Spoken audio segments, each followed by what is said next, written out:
La verdad que estamos muy contentos. Es todo cierto que suponíamos que podíamos llegar a suspender hoy.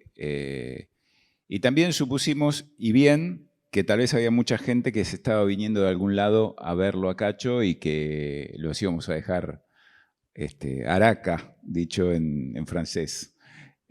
Así que decidimos venir, pero sobre todo, y vale el detalle y la aclaración, lo consultamos con Cacho, y acá va la infidencia y la humildad. Dijo, sí, por supuesto, vamos, si no viene nadie, reprogramamos y lo hacemos otro día.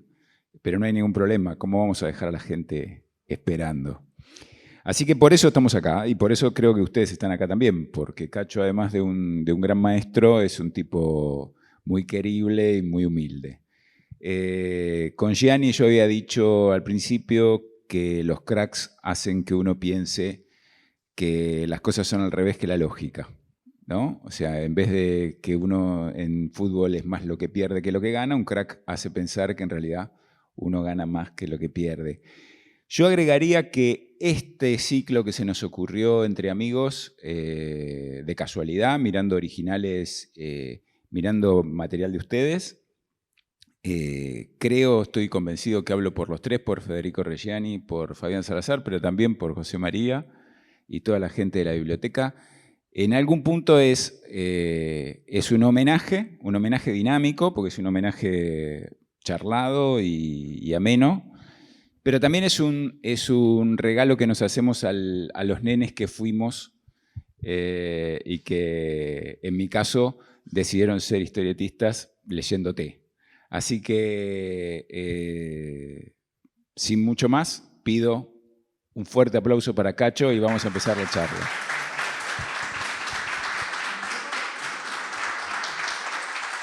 Bueno, Cacho, contanos el pibe que fuiste vos. El pibe que fui yo, te leía a vos. El pibe que fuiste vos, ¿qué leía? ¿Por qué se le dio por ser historietista? Yo te diría que agarres el micrófono. Yo leía Hora Cero y Mr. X, de la época de Pratt y otros autores, que ya mi memoria no resiste ese ensayo. Y esas lecturas, o sea, ¿en qué momento las lecturas de esos autores a vos te dieron ganas de ser dibujante?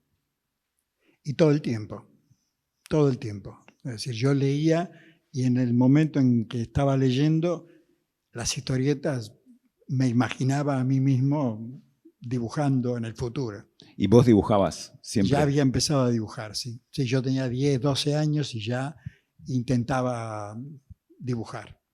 ¿Y tu casa cómo era? O sea, ¿había gente que dibujaba en tu casa, algún tío? No. Yo fui el primer dibujante de la familia. O sea, no hay ningún rastro de filiación. No hay antecedentes de dibujantes.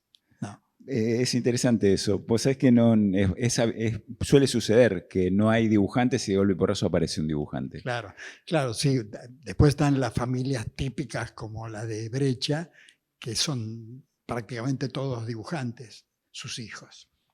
Pero son raros, son más raros. Es, sí. es una situación rara. ¿Y qué era una familia? ¿Vos de dónde sos? Yo en esa época vivía cerca de Retiro, digamos, más o menos por Carlos Pellegrini y Juncal. Una zona medio bacana, pero bien. No quería asumirla como tal. ¿Y qué tu viejo, tu vieja, cuando vos estabas ahí dibujando y qué sé yo, les parecía bien? ¿Les parecía...? No, sí, les parecía bien.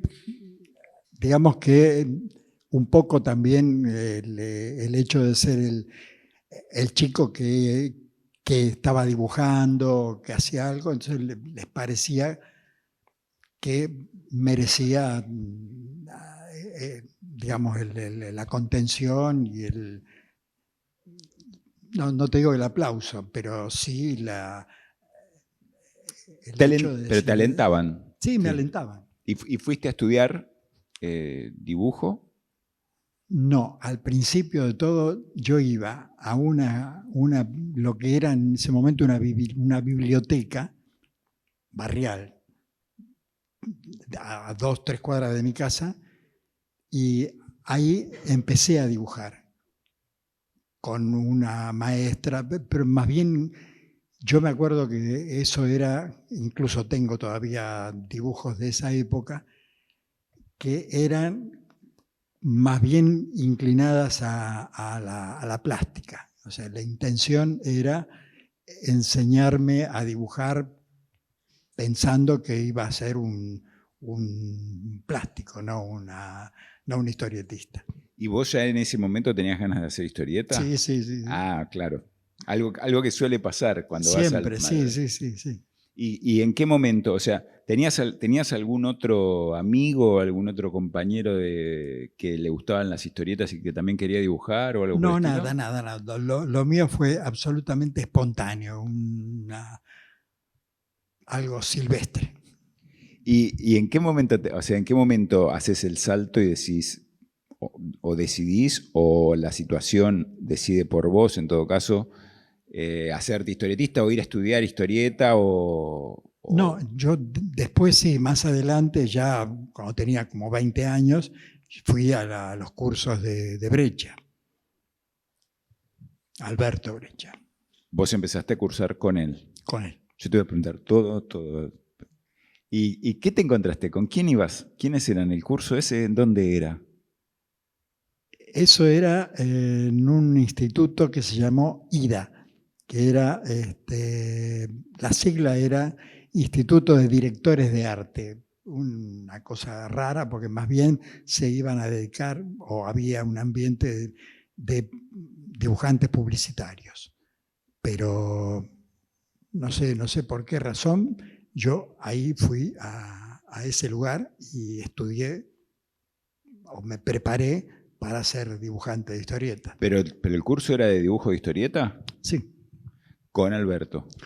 con Alberto. Casualmente hoy, ¿no? Que es un día muy especial. Con Alberto y después de a poco se fue sumando Enrique Breccia. ¿Y cómo eran? Básicamente esos cursos, o sea, vos ibas a aprender ahí.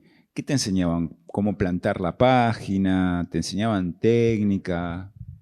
Un poco, sí, más que nada era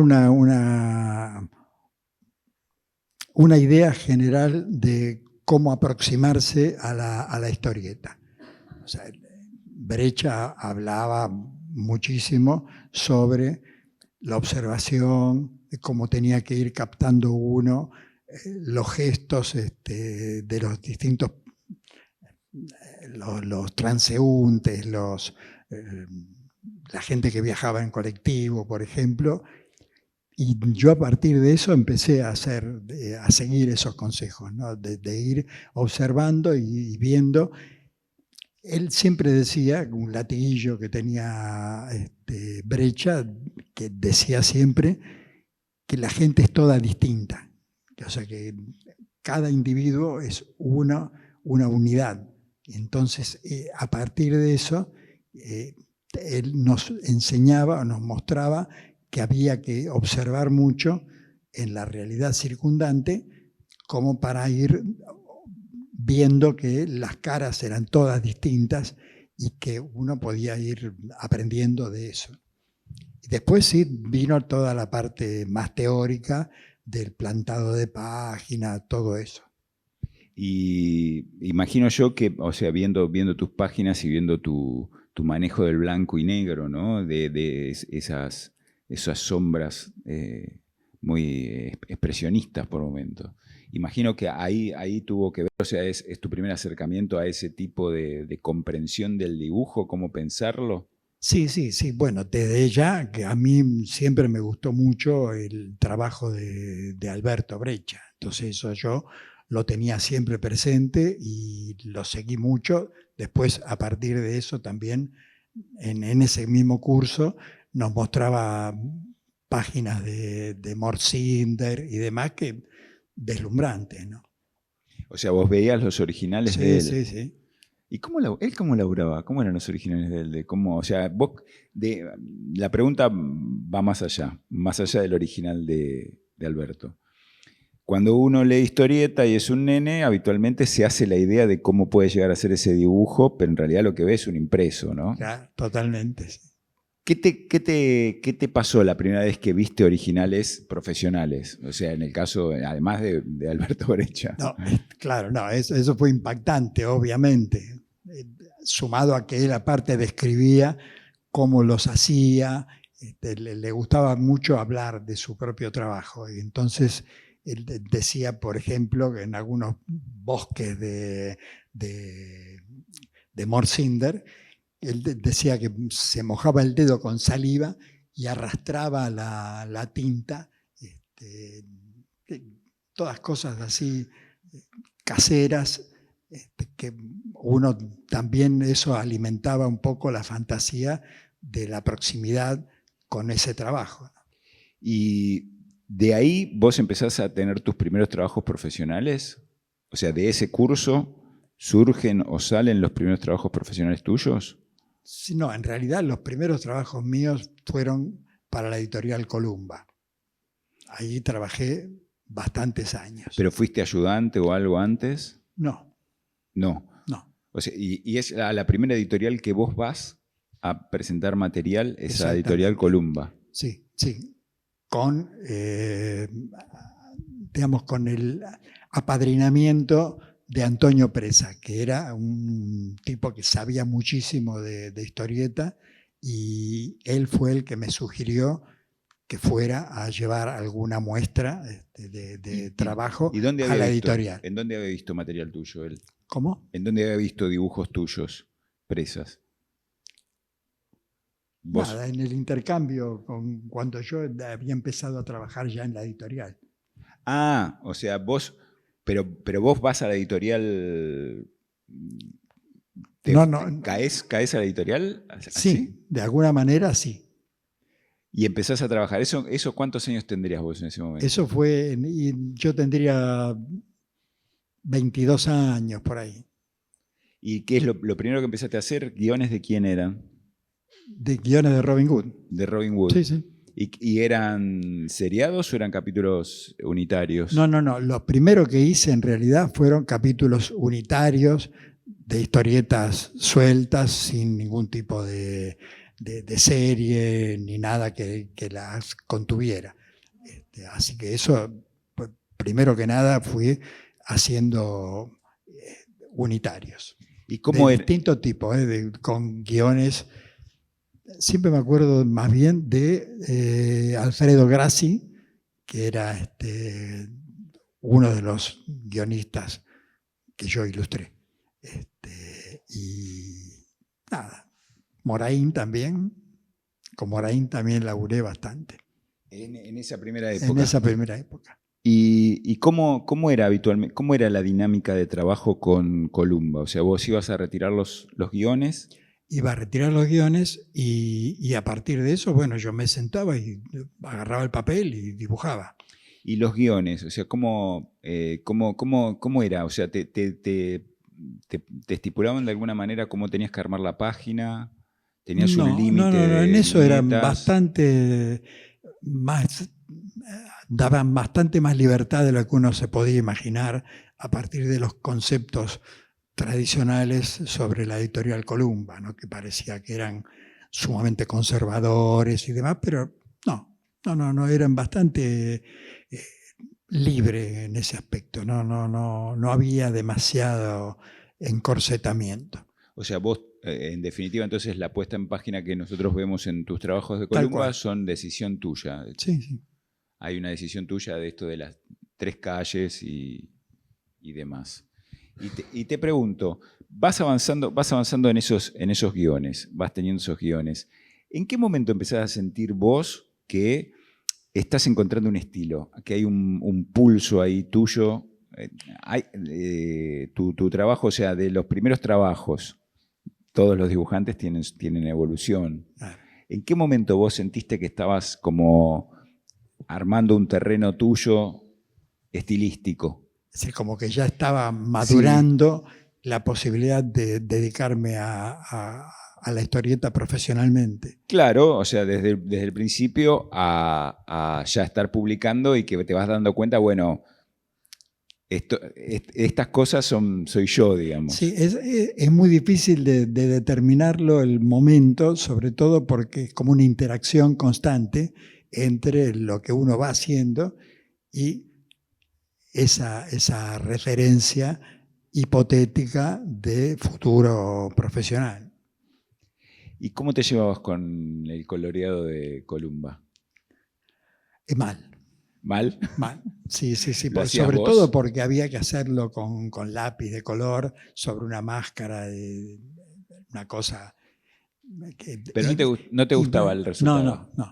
No, nunca me gustó y tampoco me gustaba la reproducción que aparecía después a partir de esas cosas que yo mismo hacía sobre esos papeles de calco, Sí. haciendo la guía de color.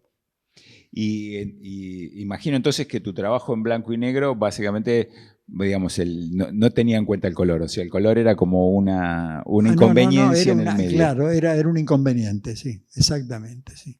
¿Y qué cantidad, por ejemplo, cuándo empezás? ¿Tu primera serie Sabarese? En Columba, la primera serie, sí, es Sabarese. ¿Y cuál es tu primera serie y en dónde? Afuera de Columba. Antes de Sabarese. No, y después en Record hice El Condenado, que fueron más o menos simultáneos. Pero es simultáneo. Y a vos Sabarese, a vos te llaman para hacer Sabarese. O sea, ¿deciden dártelo a vos?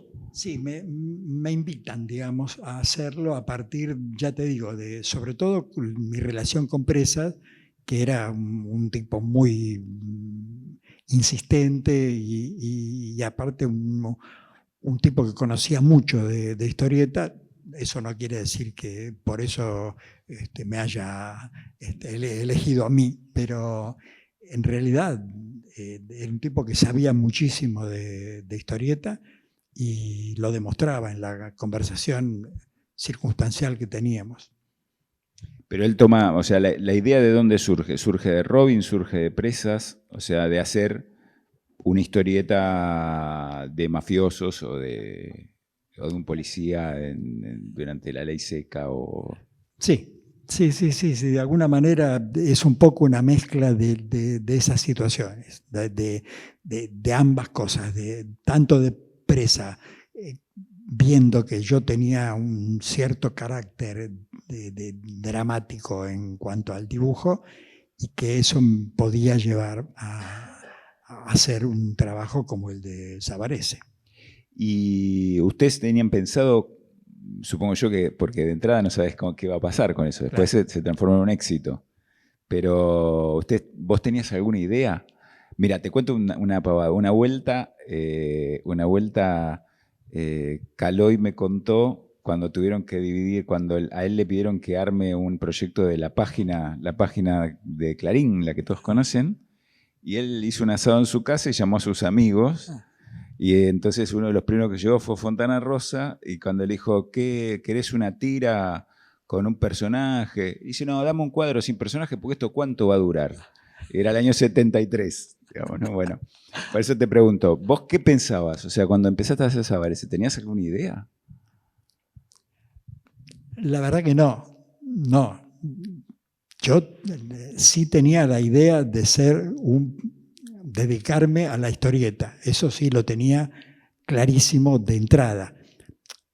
Esbozadamente en mi mente, porque no, tampoco es una cuestión de tomar una decisión, ni tampoco eso es, digamos que que eso sería el resultado de mi trabajo. No. Pero en realidad esa interacción con Presa fue lo que me determinó a hacer. Él incluso al principio me hacía llevar, ¿quién te gusta a vos? Me decía él, eso técnicamente, artísticamente. Y a mí me gustaba mucho Del Castillo. Pero claro, primero me hizo imitarlo a Moraga, que era bastante parecido, no sé si vos te los acordás. Sí. Y me hizo imitarlo a Moraga. Y de alguna manera fue llevándome por ese camino, pero no, nunca logré ninguna de las dos cosas, ni convertirme en un sucesor del Castillo. Por otra parte, después yo técnicamente empecé a derivar hacia otros rumbos. Hay algo muy interesante en tu estilo y que no quería perder la oportunidad de preguntarte y que tiene que ver con una cuestión que es muy difícil de lograr, que es que cuando uno está leyendo una historieta tuya, habitualmente están ambientadas entre los 40, 50, por ahí, uno tiene la sensación de que está pasando efectivamente en ese momento. Es muy difícil, no sé si coincidirán, pero es muy difícil lograr eso. O sea, habitualmente cuando uno hace una historieta de época, corre el riesgo de que se note como que es gente disfrazada, ¿no? Gente dibujada disfrazada. Ese fue mi temor muchas veces, sobre todo en una etapa en la que hice un guión de, creo que era de Sapietro, que tenía que dibujar unos hippies, ¿no? Y la sensación que tenía yo internamente era que estaban disfrazados, no era de verdad. Pero eso no sucede ni en Sabarese, ni en El Condenado, ni en Cosecha Verde, no. Ni en Peter Kampf lo sabía, ni en Los Spaghetti, ni en ninguno. Bueno, pero esa es toda una etapa en la que yo empiezo como a madurar, llamémosle así, mi propio estilo y mi propia manera de laburar. No es...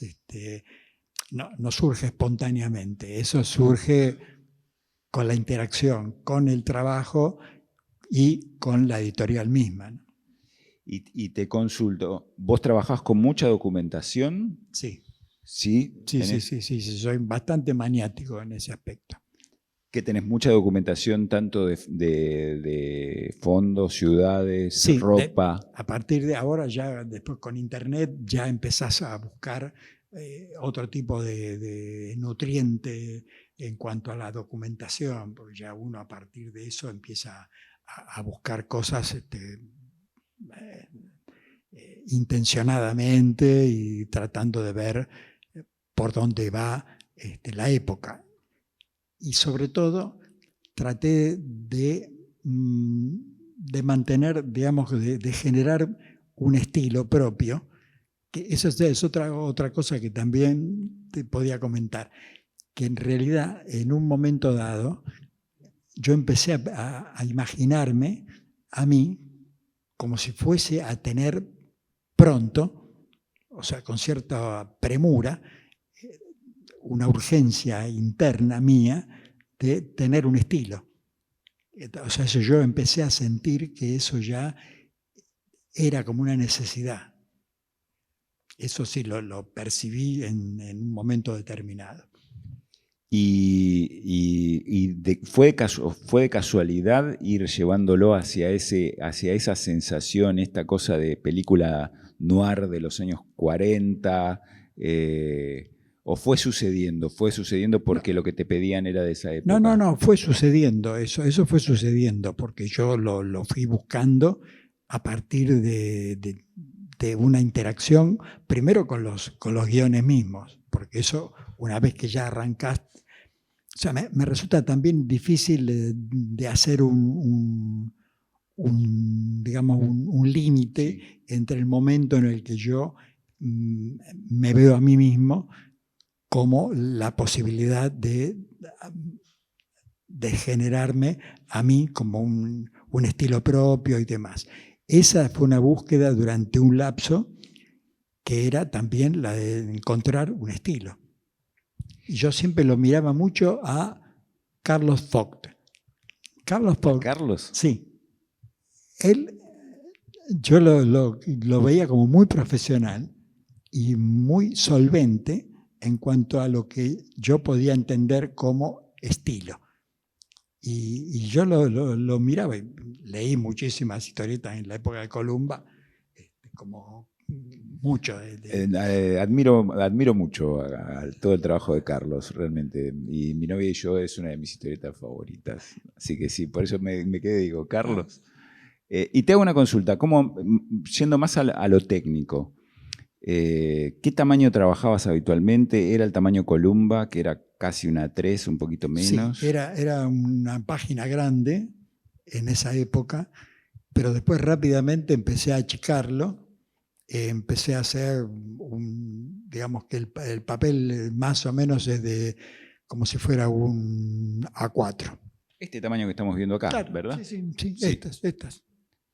O sea, a vos te resultaba mucho más cómodo trabajar en ese tamaño y letreado por vos, ¿no? Después, Sí, o sí, sea. porque a mí, por empezar, las páginas muy grandes, a mí, primero que yo, ya te repito lo mismo que te dije recién, que yo soy muy desconcentrado, o sea, me cuesta muchísimo mantener la atención.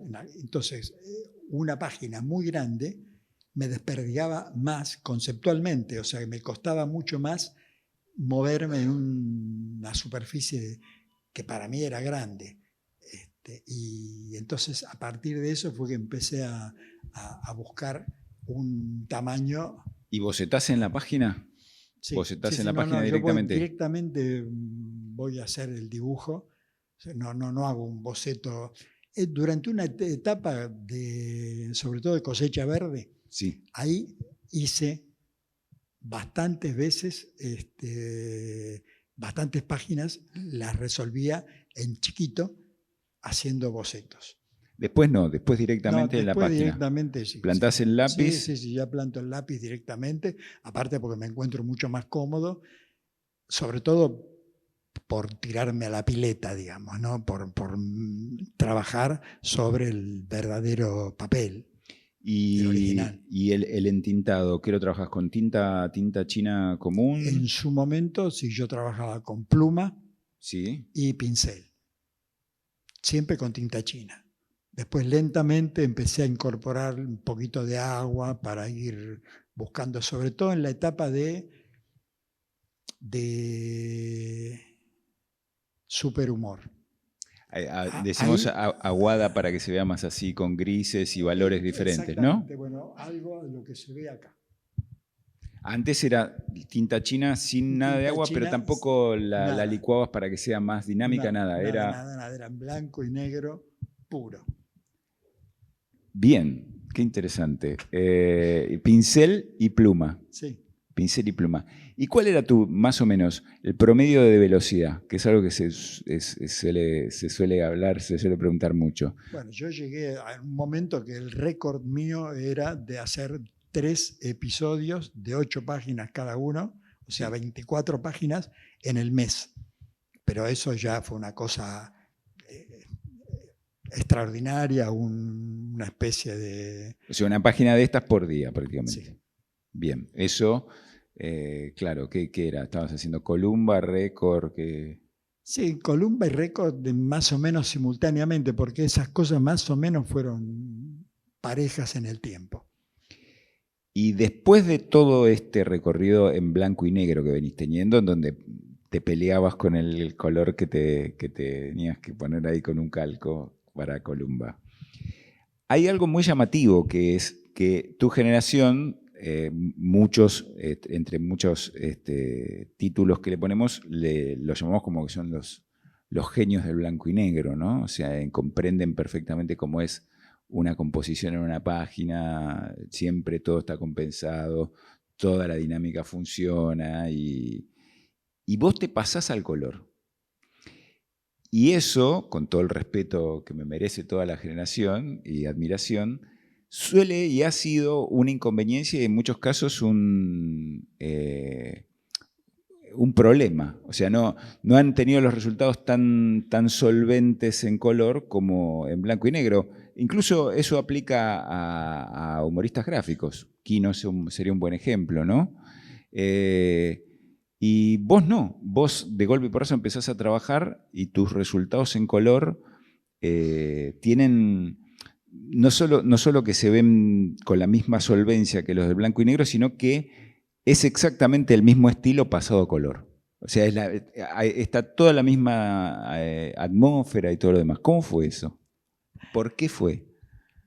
No, ahí no te podría contestar, no tengo la menor idea porque para mí fue una sensación casi de normalidad, por llamarlo de alguna manera, el paso del blanco y negro al color. Un poco motivado, lo tomé como una especie de...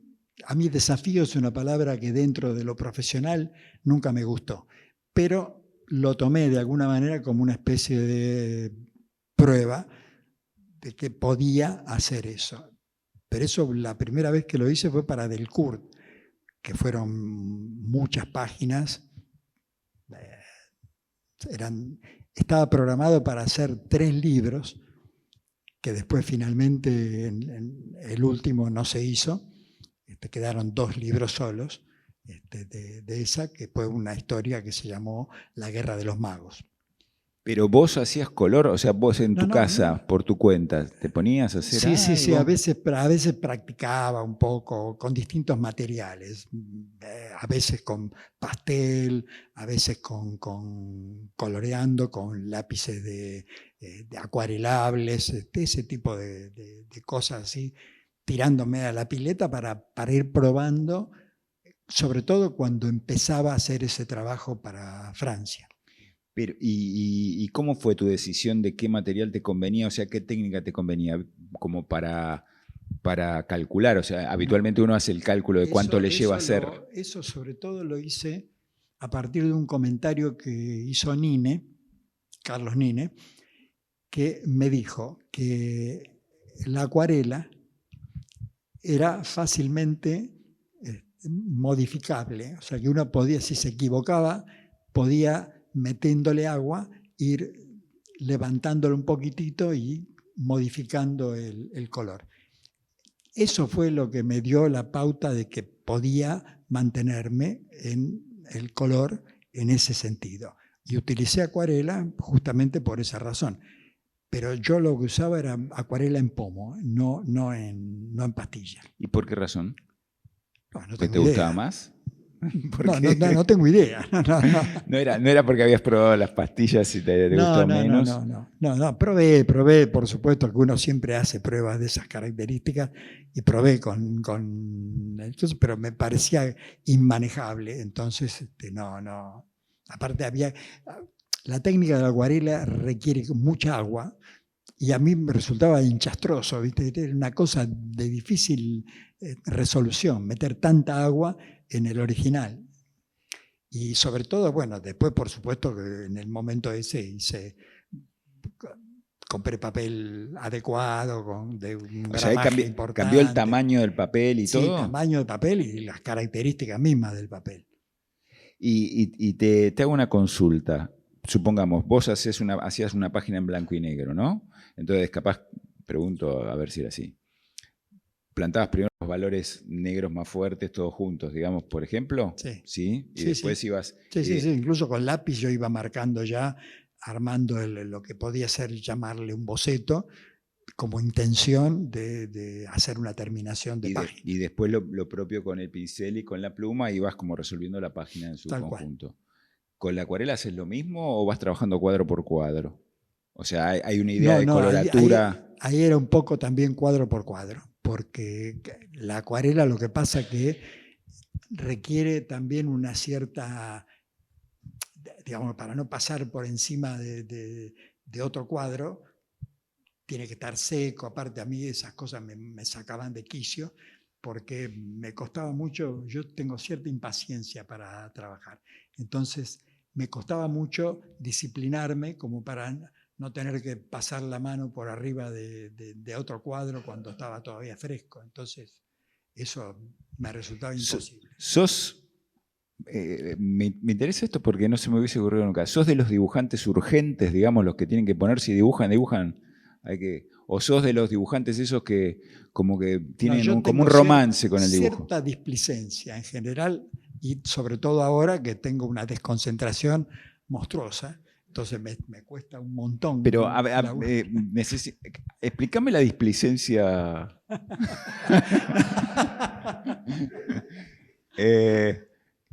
¿En qué sentido? O sea, me llama mucho la atención, porque nunca se me había ocurrido que me Lo que pasa dijeras es que eso. este tipo de trabajo era tan empeñoso, o sea, me Sí, resultaba tan difícil, que yo mismo me lo fui planteando de una manera distinta, porque dije, tengo que incorporarme a un trabajo que me va a costar mucho y tengo que mantener cierta lógica y cierta coherencia, pasar de un color, de lo que era el blanco y negro al color, pero bueno, pero en el blanco y negro salió. sí, en el blanco y negro tenías como una manera como más...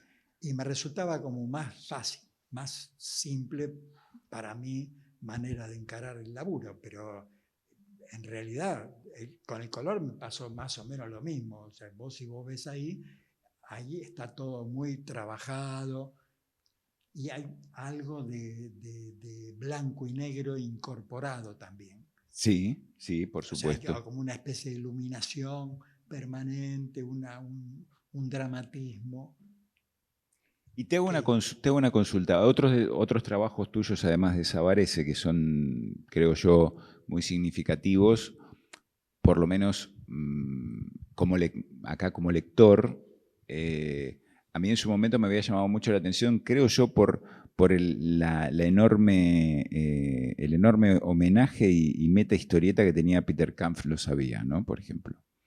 Y otra historieta que me parece o sea, del mismo valor en términos de que se saltaba de la revista donde salía era Cosecha Verde. ¿Cómo fueron esos abordajes de trabajo? O sea, ¿fueron iguales? ¿Vos te sentaste a laburar de la misma manera cada una de estas apuestas? Supongo yo que sí, diferentes a Sabarese. sí, para mí eso era como una especie de naturalidad. O sea, yo mismo me había impuesto como una especie de naturalidad para el abordaje de cada historieta, según el clima que tuviera. Eso sí traté de mantenerlo siempre, porque una cosa que Brecha mismo me marcaba mucho era que no había que perder nunca el clima. El clima, lo que uno entiende por clima, o sea, que es lo que uno puede transmitir a partir del dibujo mismo, es eso, es simplemente eso, que mantuviera el clima y la narración. Las dos cosas que él me marcaba eso siempre y yo traté de mantenerlo eso.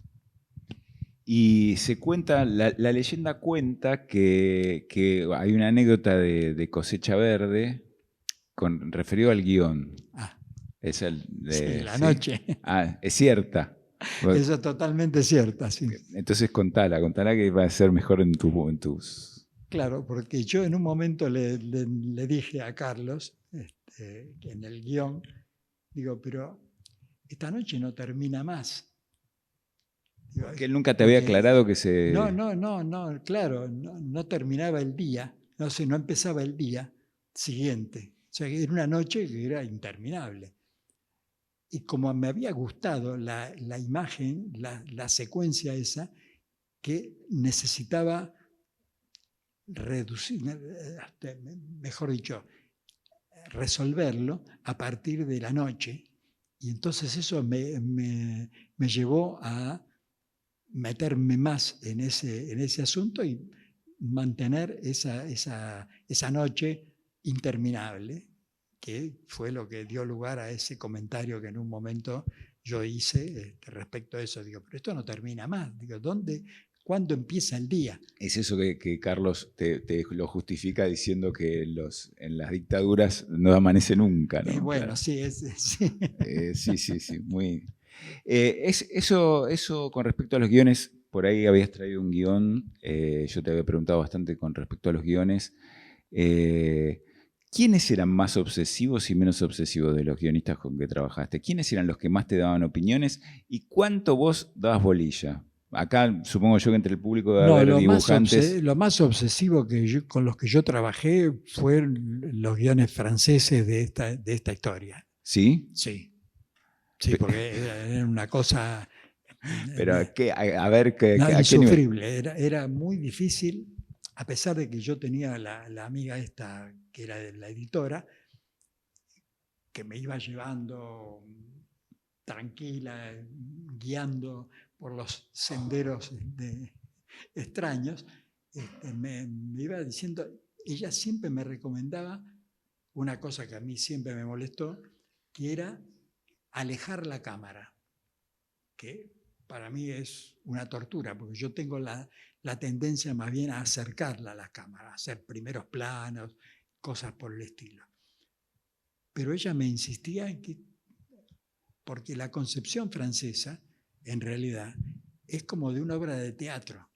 O sea, ellos necesitan que los personajes estén, si fuera posible, de cuerpo entero, todo el tiempo, como si fuera una representación teatral. Es una cosa insólita.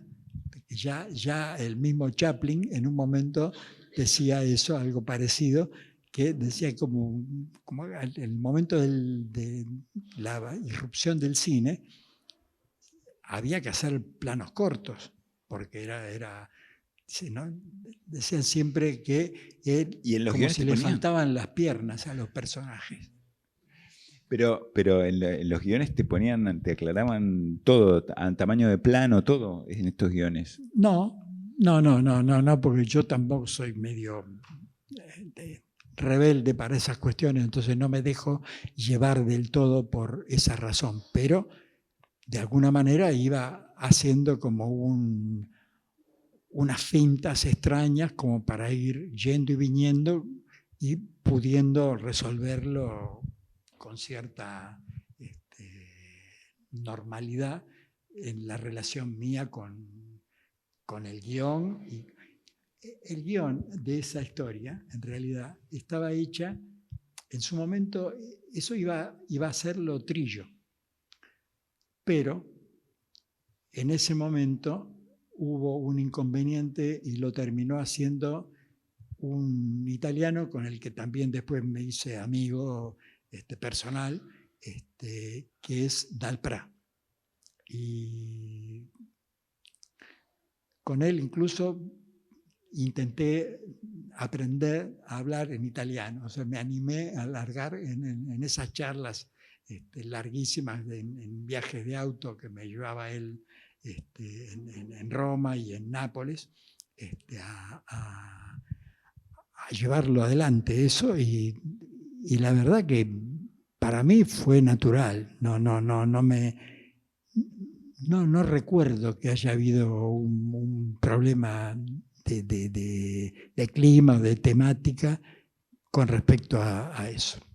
Y de todos los trabajos que llevas hechos, que son unos cuantos, si yo te tengo que preguntar, ¿cuál es el que más te gustó hacer, el que más disfrutaste, el que quedaste más conforme con el resultado? Cosecha Verde. ¿Sí? Sí, Cosecha Verde para mí es, digamos que donde yo me encontré más cómodo incluso con mi realización, o sea, mis propios dibujos. ¿Y por qué crees que tenés alguna idea de qué se pudo haber combinado para que eso suceda? ¿Te había gustado mucho el guión? No. Ni idea. Tengo la menor idea. ¿Sucedió? Sucedió, sí, sucedió. Forma parte de esos misterios extraños que hay entre la interacción entre un guión y el dibujo. Claro, por eso, pero te pregunto porque a veces sucede, a veces uno viene viene trabajando de una determinada manera que se va sintiendo más cómodo o algo sucede. Sí, puede haber algo de eso porque los guiones esos de Carlos eran como muy, muy atractivos. Yo tenía una cierta amistad con Carlos, entonces eso generaba una fluidez en el trabajo y cierta responsabilidad en la manera de encarar el trabajo. O sea que eso era así. Con Cosecha Verde me pasó eso. Y ese proyecto originalmente, o sea, cuando ese proyecto era en teoría, ¿fue bastante parecido a la resultante o en la teoría era una cosa y después empezó en el recorrido, se fue transformando en otra, así como La noche que no terminaba nunca? Claro, bueno, algo parecido a eso. ¿Te fue apareciendo, fue Fue sucediendo? apareciendo, sí, fue sucediendo. Fue sucediendo. Los personajes también fueron creciendo adentro. También. Bien. Igual con los personajes también me pasaba algo muy puntual, porque las sugerencias de Trillo todo el tiempo, con ese trabajo, con Cosecha Verde, hacía que yo fuera buscando personajes puntualmente y lo fuera caricaturizando, que eso es otra cosa que también me incorporó Trillo, que me hizo llevar a la caricatura cosas que hasta ese momento nunca se me había ocurrido que podía. O sea, el input de que algunos personajes, varios de los personajes de Cosecha Verde, son como... Es interesante, porque caricatura es como más grande. Es interesante, tienen como un histrionismo, es como que tienen apenas girado. Eso tiene que ver en el trabajo creativo con Trillo. Sí, totalmente. Sí. Él me fue guiando de alguna manera, insinuando en los guiones esa facilidad. Pero sobre todo, lo que más incidió fue en los de Cosecha, los de Spaghetti Bros. En Spaghetti Bros, ahí había como una especie de histrionismo general de los personajes que me fue llevando también a empezar a intentar caricaturizarlos. Claro, ahí ese cambio yo lo noto en Cosecha Verde, empieza a suceder, pero después se sostiene. Sí. Se sostiene, pasa a ser un elemento tuyo. Claro, porque después yo en los Spaghetti Bros lo que hice fue mantener y exagerar esas características de la caricatura. Y es llamativo, o sea, digo, supongo yo que debe tener que ver con la cuestión de la amistad, ¿no? Porque tu trabajo, en todo caso, insinuaría más hacia un lado más dramático que es del histrionismo grotesco, por lo menos. Claro. Sí, porque en realidad la historieta esa se transformó en un grotesco, eso es cierto. Pero yo aparte respeto mucho el género grotesco, o sea que eso me gusta y me atrae. Eso también tengo como parte de mi bagaje personal y técnico, es eso, ¿no? Es buscar ese histrionismo en los personajes. Y entonces, a ver, haciendo un recorrido desde aquel pibe que iba a la escuela, ¿cómo era que se llamaba la escuela? No, era una biblioteca. No, pero la biblioteca y después fuiste a la escuela de Ida. Hasta acá son un montón de años, ¿no? Son un montón de años como de dibujante profesional. Claro, sí. Han pasado como 50 años. 50 años de trabajo profesional, es un montón. Es un montón. Yo estaba naciendo. Así que es bastante. ¿Qué sensaciones tenés? O sea, ¿qué sensaciones tenés de aquel y sus ideas y el que en su momento tuvo la sensación de la premura de encontrar un estilo, ¿no? De haber seguido otros dibujantes, al momento en donde yo necesito tener un estilo, al momento en donde con un dibujante, con un guionista como Robin Wood, que supongo yo que debe ser el trabajo bastante distinto que con Carlos Trillo, así pues son todos guionistas con mucha personalidad. Claro. A haber llegado ya en la madurez de tu carrera y de tu estilo, haber incorporado elementos como el grotesco, haber incorporado elementos técnicos expresivos como el color, ahora? No, ¿Qué ves? yo lo viví como natural, eso o sea, en la medida en que iban apareciendo las distintas alternativas en los guiones, me iban sugiriendo esa posibilidad, la de ir caricaturizando, exagerando cierta gestualidad y cierto histrionismo en los personajes que me fueron llevando a eso. ¿Y en este momento qué estás haciendo, Cacho? Porque vos sos muy activo. O sea, o sea te has mantenido en actividad, son 50 años de actividad permanente. Bueno, no, ahora estoy intentando retomar un poco la serie del Condenado. O sea, eso es lo que estoy tratando en este momento. Estoy terminando un guión. Terminando no, estoy por la mitad. Porque yo estoy recontra lento, no lento, muy lento. Lentísimo, digamos. ¿Y estás, que es un guión nuevo del Condenado? No Sí. hablamos del Condenado. Sí. ¿Cómo fue el Condenado? Ya que lo trajiste, ya que estás ahora dibujando. No, eso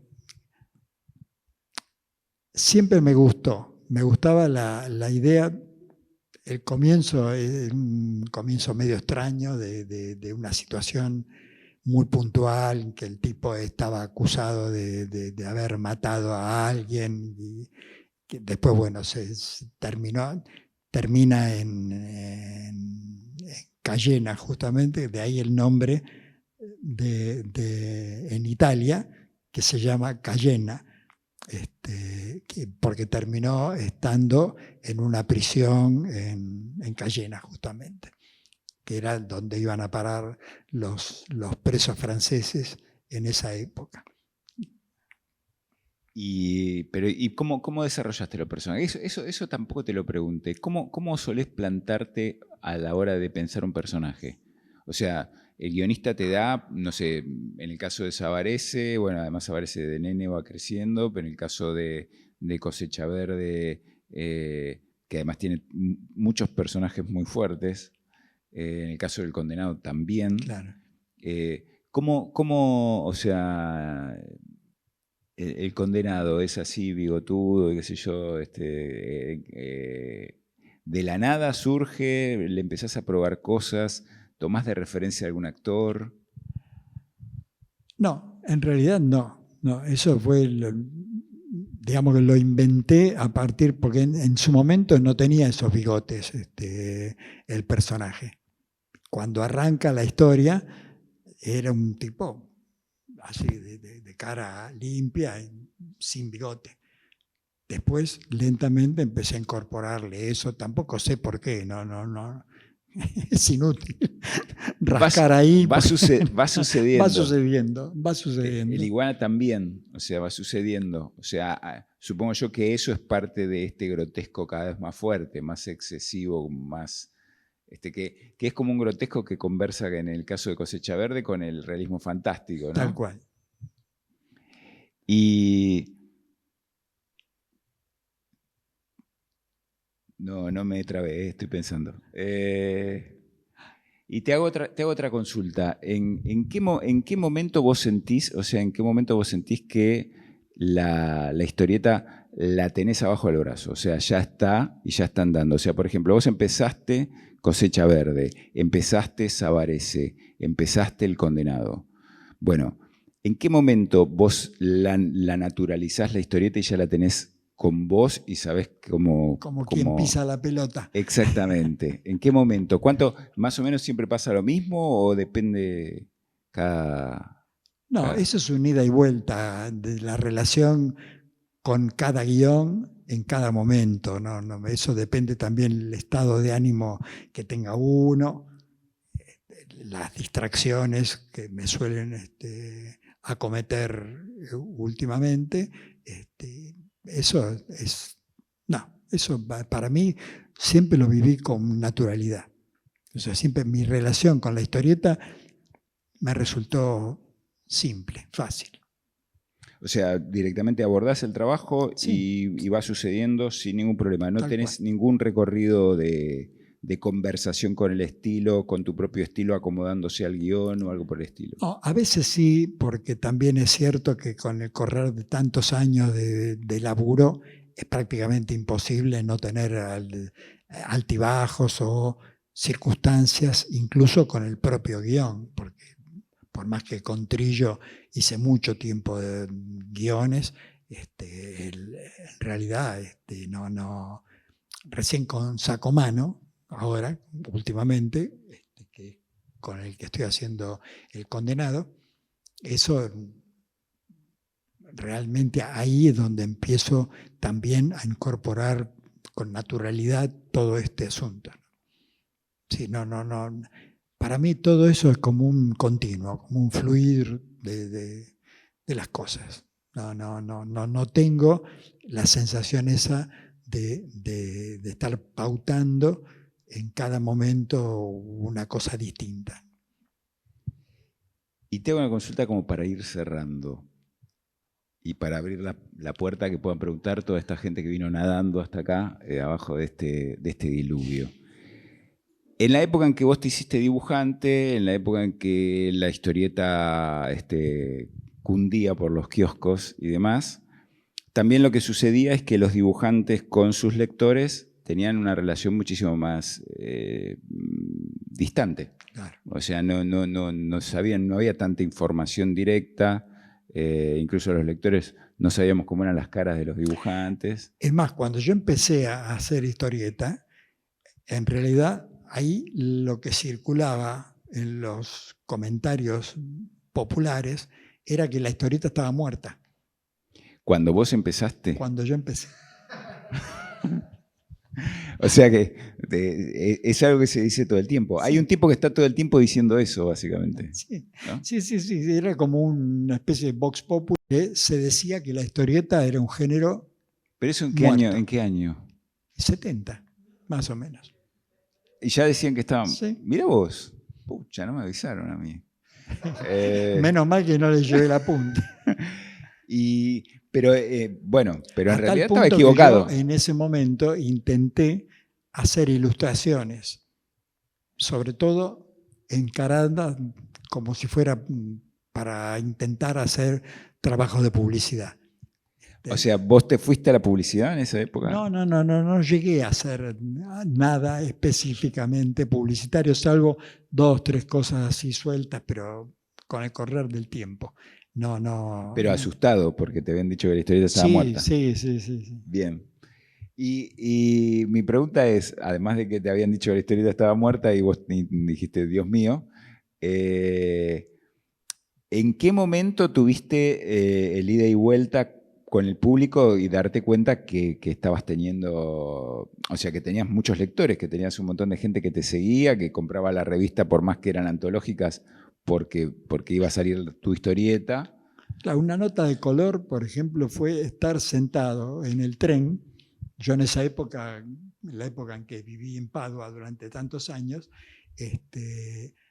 ahí viajaba y justo al lado mío había un tipo leyendo una historieta mía. Entonces, esos clics que se te hacen en ese momento, es decir, ¿cómo puede ser que este tipo esté leyendo una historieta que dibujé yo, que publiqué, que salió porque era en la revista que estaba leyendo? Y son esas cosas extrañas que hace que uno incorpore su imagen propia de dibujante, de profesional. ¿Y eso cuándo pasó? ¿Ya hacía rato que estabas publicando? Sí, hacía por ahí 3, 4 años que estaba publicando. O sea que tardó un tiempo. Es una revista de Columba. O sea pero tardó un tiempo en que vos tengas una relación, digamos, una dimensión de... Igual eso es todo fortuito, porque es el momento justo que tenía al lado mío un tipo que estaba leyendo una revista con una historieta mía. No, sí. Yo, a mí siempre me da vértigo cuando veo a alguien que está leyendo el diario y está leyendo los chistes. Me quedo quieto y tratando de mirar a ver qué gestos pone. Una vez me pasó con Tomás Abraham. No puso ningún gesto. Y Pero vos en algún, en algún momento vos te diste cuenta, o sea, en algún momento, o sea, toda la gente te hizo saber que eras... Supongo yo, acá hay varios columberos, hay varios que hemos comprado revistas de Columba, Scorpio, La Fierro misma, todas funcionaban con la misma lógica. Uno se compraba la revista y es como que iba leyendo primero por el que me había comprado la revista y después se iba como descartando hasta que, bueno, finalmente leo este también. Y vos tenías, o sea, la mayoría de la gente compraba las revistas para leer Sabarese. Era así, era así. Lo podemos decir, estamos nosotros solos. Era así, era así. No. Puede ser, puede ser. Y vos en algún momento tuviste un ida y vuelta como para que alguien te venga a decir algo en algún lugar. No, lo que pasaba es que muchas veces en esa época había un día clave que era ir a cobrar en la editorial. En esa época se cobraba en persona, no como ahora que se pueden hacer transferencias fácilmente. En ese momento te pagaban en el momento así directamente. La Viva.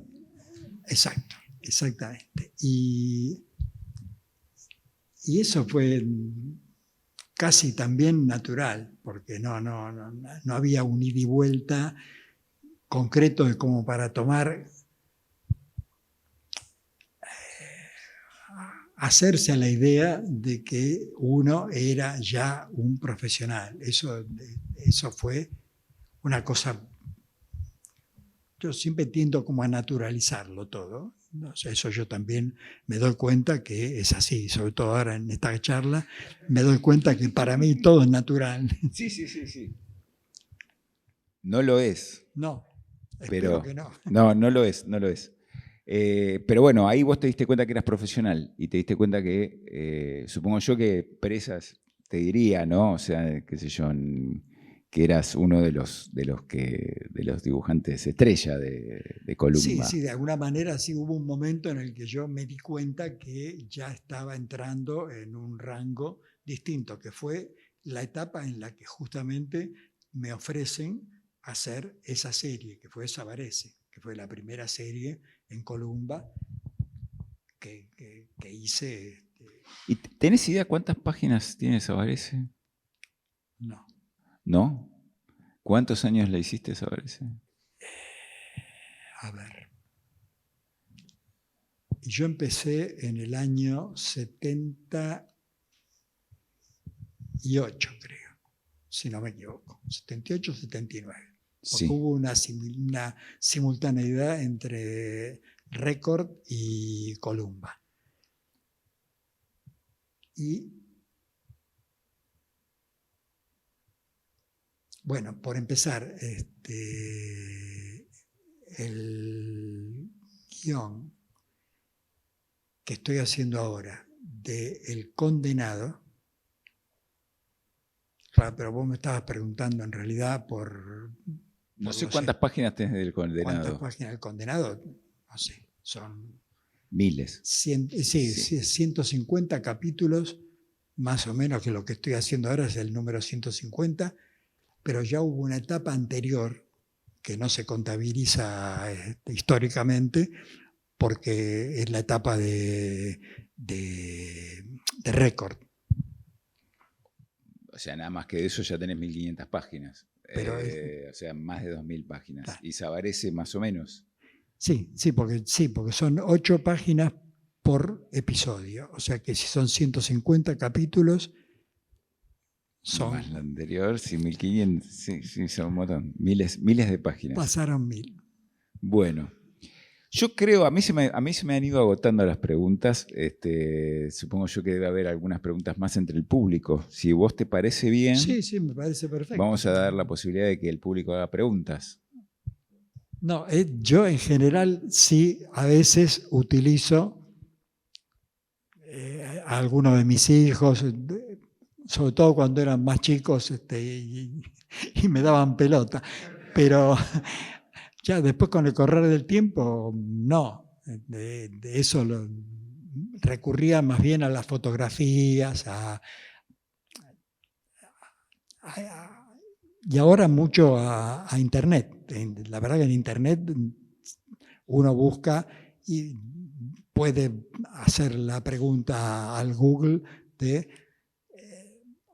de representar, digamos, algún gesto, alguna cosa así, se puede buscar. Ya he elaborado ciertas técnicas de investigación en ese sentido. Yo vuelvo a lo anterior en cuanto a que yo lo viví siempre como una cosa natural, entonces me resultaba muy difícil incorporarlo como algo de un criterio específico referido a cada historieta. Eso no termino de dilucidarlo. Sí, sí, sí. Sí, sí, sí. Sí, sí, las historias eran todas distintas. Y la temática, el clima necesario. Pero bueno, yo me fui formando un poco a partir digamos, de la escuela recibida de Breccia en eso, en ir buscando en cada momento el clima y el relato, sobre todo el relato, que es lo más, para mí, lo más importante en cuanto al arte narrativo que es la historieta.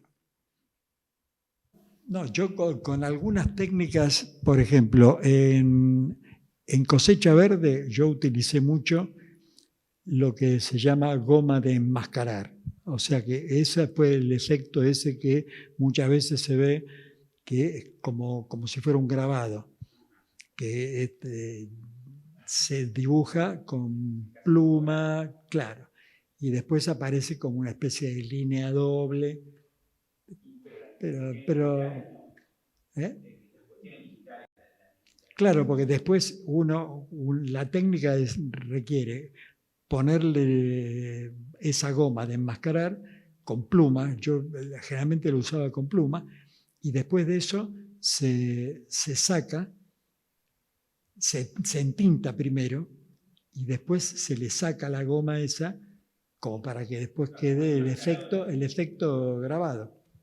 Justamente, los cowboys siempre me atrajeron como temática, como un género, pero siempre me costó dibujar los caballos. Entonces eso es como una especie de freno, de barrera automática, eso es infranqueable.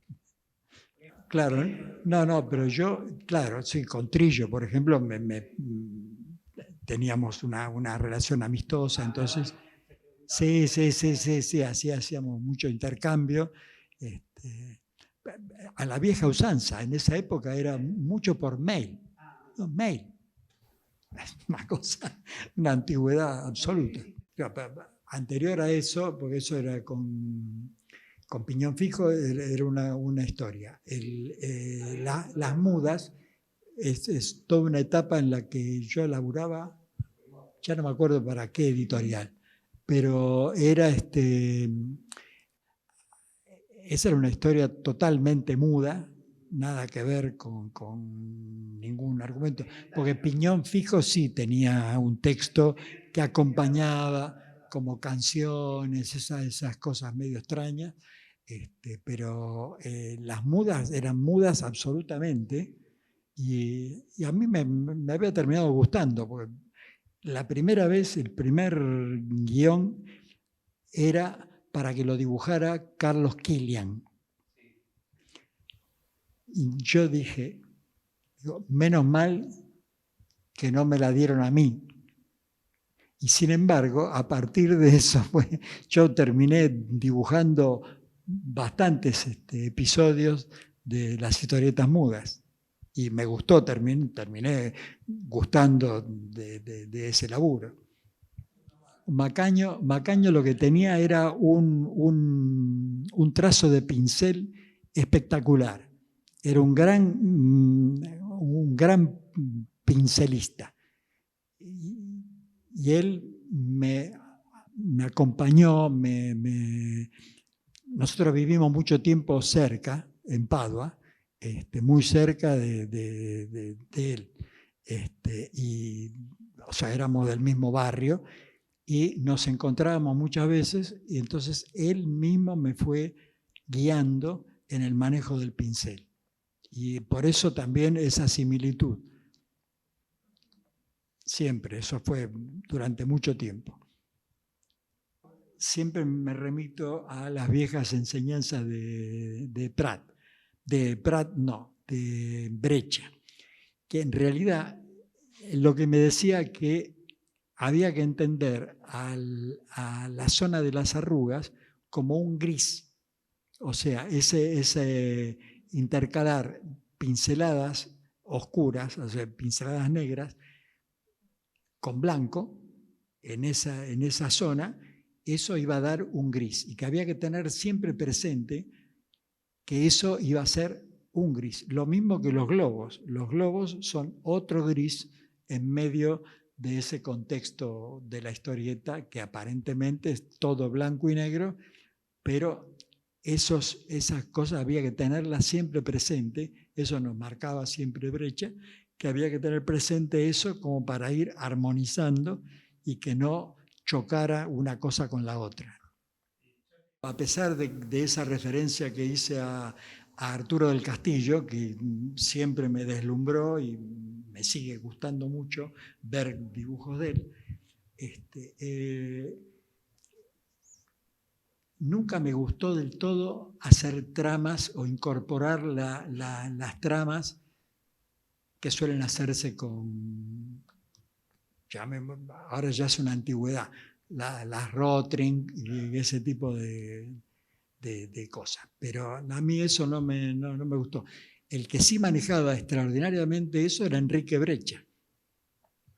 Sigue siendo él. Y eso sí lo manejaba excepcionalmente. Pero a mí nunca me terminó de atraer ese trabajo. En realidad yo también vengo. No tuve nunca esa escuela, pero sí fui como una especie de derivado de Milton Caniff y Frank Robbins. Yo eso los miraba muchísimo, los seguí mirando los sigo mirando todavía, cada tanto cuando tengo alguna duda cómo se resuelven algunas cuestiones, sobre todo las arrugas. Las arrugas tanto de Robbins como de Milton Caniff eran extraordinarias. Milton Caniff todavía era un poco más sucio, digamos, para exagerar la cuestión, porque era tenía como un trazo más irregular. En cambio, Robbins no, Robbins es un tipo de una limpieza absoluta. Yo eso lo sigo mirando. No, eso generalmente se organizaba. Uno dibujaba lápiz y otro pasaba tinta. O sea, a mí generalmente me tocaba el pasado a tinta. O sea, Enrique es un dibujante del lápiz extraordinario y aparte yo lo que le vi hacer a él en persona, al lado mío, en el tablero de cuando compartíamos trabajo en la Galería Güemes, en ese momento yo lo veía hacer, él hacía una historieta y la hacía directamente, la iba dibujando sin guión.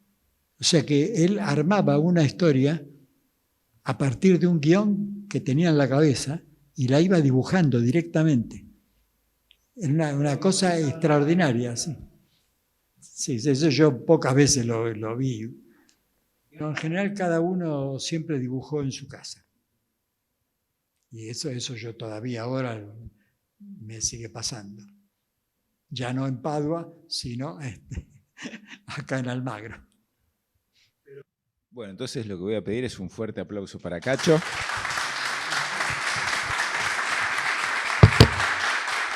Y muchas gracias por haber venido.